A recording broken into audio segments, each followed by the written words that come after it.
Hello, children. Welcome back. In this lecture, we are going to study just about the drainage system. Drainage system में short note आएगा तो क्या लिखेंगे? अब अभी हमने अर्बन प्लानिंग की थी, इससे पहले टाउन प्लानिंग.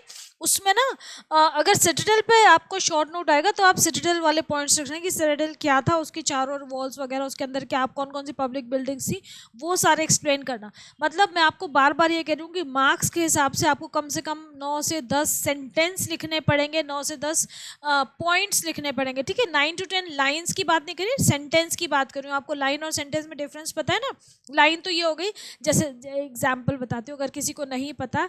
जैसे हम यहाँ पे बात करें, देखो यहाँ से स्टार्ट हुआ, ये the Indus Valley people had a high sense of health and sanitation and they possessed an elaborate drainage system. ये लाइन कितनी हो गई? 1 2 and 3. लेकिन सेंटेंस क्या है? यहाँ से स्टार्ट हुआ और यहाँ खत्म हुआ फुल स्टॉप पे. तो ये एक ही सेंटेंस है. तो आपको मैं वो चीज़ कह रही हूँ कि आपको 9 to 10 सेंटेंसेस लिखने हैं, पॉइंट वाइज एलैबोरेट करके लिखिएगा और याद रहेगा आपको. ऐसा कुछ बहुत ज़्यादा डिफिकल्ट नहीं, बस बार बार रिवाइज करते रहिए. ठीक है, तो हम बात करें ड्रेनेज सिस्टम की. ड्रेनेज सिस्टम की हमने बात अभी अर्बन प्लानिंग में भी की थी, दोबारा आ गया कि यहाँ पे क्या है कि they had a high sense of health, hygiene and sanitation and they possessed an elaborate drainage system. उनका जो तरीका था वेस्ट वाटर को हाउस घरों से निकाल कर एक कॉमन ड्रेन में डालने का, फिर वहाँ से सिटी के बाहर ले जाने का, बहुत ही बढ़िया डेवलप्ड सिस्टम था, जो कि आज भी बहुत सारी सिटीज़ में नहीं है. मेट्रोज में है, नॉर्मल टाउन सिटीज़ में नहीं है.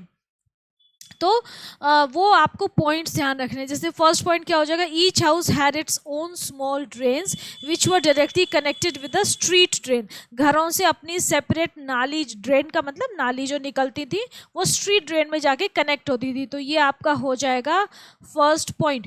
पहला हो जाएगा दे had a high sense of health and hygiene. ठीक है, सैनिटेशन. देन हर घर में अपना एक पर्सनल ड्रेन था जो कि हाउस होल्ड वेस्ट वाटर को लेके जाता था और स्ट्रीट ड्रेन में मिल जाता था. देन स्ट्रीट ड्रेन जो था वो अंडरग्राउंड फ्लो करता था, कवर्ड था, खुली हुई नालियां नहीं थी, अंडरग्राउंड ड्रेन्स थे. तो they ran the street drain ran under the main streets and below many lanes. ठीक है, थर्ड पॉइंट क्या हो जाएगा आपका कि जो स्ट्रीट ड्रेन था it ran under the main streets and below many lanes. Next point क्या हो जाएगा? Each house had its own soak pit. जो सीवर होता है ना, हम जिसको हम रखते हैं कि पानी वहाँ पे इकट्ठा होता रहता है अंडरग्राउंड सीवर्स में और फिर वहाँ से निकल के जाता है. ये आपको दिख रहा है, ये लोथल का एक लोथल जो साइट है वहाँ का एक है. ड्रेन्स और वेल्स दिखा रखे हैं. ये वेल की बाउंड्री थोड़ी सी दिख रही है आपको, टूट गई है, और ये आपको क्लियरली दिख रहा है कि ये ड्रेन है, ये कि लंबी सी ड्रेन जा रही है. तो यू कैन इमेजिन. अब देखो ये वॉल्स अभी तक हैं, ये ब्रिक्स अभी तक बनी हुई हैं, पेव्ड फ्लोर है. पेव्ड फ्लोर का मतलब आप समझ रहे हो कि ज़मीन जो है वो पक्की है, ईंटें लगी हुई हैं, फर्श बना हुआ है प्रॉपर. तो ये कितना एडवांस सिस्टम होगा, मतलब मैं तो I really Marvel at these things. तो चलो खैर, 3 पॉइंट्स हो गए हमारे. इसके बाद क्या है? ड्रेन्स किस चीज़ के बने हुए थे? तो ड्रेन्स वर मेड ऑफ, ये हमारा फोर्थ पॉइंट हो जाएगा कि drains were made of motor, lime and gypsum. मतलब कि पक्के बने हुए थे, सीमेंट नहीं था उस समय, सीमेंट इन्वेंट नहीं हुआ था. लेकिन सीमेंट जैसे ही जो कंपाउंड्स हैं वो जो सीमेंट में यूज़ होता है ना, सीमेंट में देखो लाइम भी यूज़ होता है, जिप्सम भी यूज़ होता है और मोटर का मिक्सचर बनता है. तो ये सब चीज़ें भी वो यूज़ कर रहे थे. They had that sense of craftsmanship.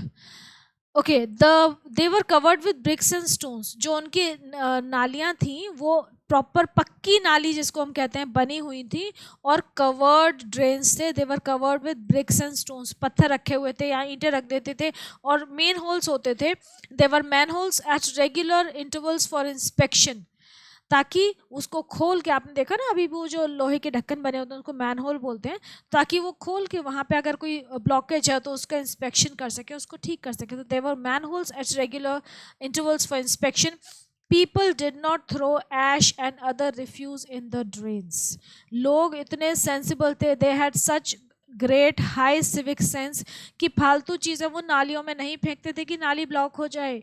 Drains में वो ऐश नहीं डालते थे. घरों में अवंस होते थे तो राख क्रिएट होती थी, ऑब्वियसली वुड बर्न करते थे, या जो भी उनके बर्न करते होंगे वे अपने घरों में, चूल्हे में, अवंस में, भट्टी में.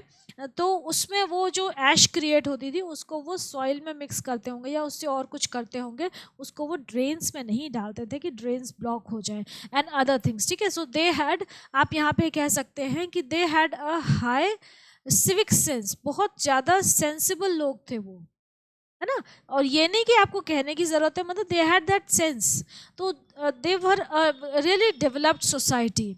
So all this shows that the drains were constructed on scientific lines and the drainage system was in no way inferior to the underground drainage system we have today. है ना, तो ये भी आप एक 7th पॉइंट इंक्लूड कर सकते हैं कि साइंटिफिक लाइंस में बने हुए थे उनके ड्रेन्स और बहुत अच्छे थे. तो प्रोफेसर आर शर्मा लिखते हैं कि archaeologist have marvelled at the skill with which the whole system was planned and constructed and maintained. भाई बना दिया किसी ने, प्लान कर लिया एक बंदे ने, दूसरे ने बना दिया, उसको मेंटेन कौन करेंगे? कॉमन लोग, कॉमन पीपल ही तो मेंटेन करेंगे. That is why I am saying कि they had a high civic sense, people had a sense of sanitation and they knew their responsibilities कि हमें क्या करना है. So this was all about drainage system. ठीक है, drainage system पे अगर शॉर्ट नोट आएगा तो आप ये 5 6 7 पॉइंट्स बना के लिख दीजिएगा. ओके, अब हम नेक्स्ट लेक्चर में करते हैं सिविक ऑर्गेनाइजेशन. अच्छा, जो अर्बन प्लानिंग में जैसे था उसमें हमने ड्रेनेज सिस्टम भी इंक्लूड किया था, 2 लाइन उसकी भी डाल दी थी, सिटिडल की भी डाल दी, सिविक ऑर्गेनाइजेशन भी डाल दिया. वो ठीक है क्योंकि urban planning is a wide topic, उसमें ये सारे टॉपिक आ गए. लेकिन आपसे अगर सिर्फ ड्रेनेज सिस्टम पूछ रहे हैं तो उसके बारे में लिखिए. ठीक है, जो पूछा जाए एग्जैक्टली वही आंसर देना है आपको, but in an elaborate manner. Okay.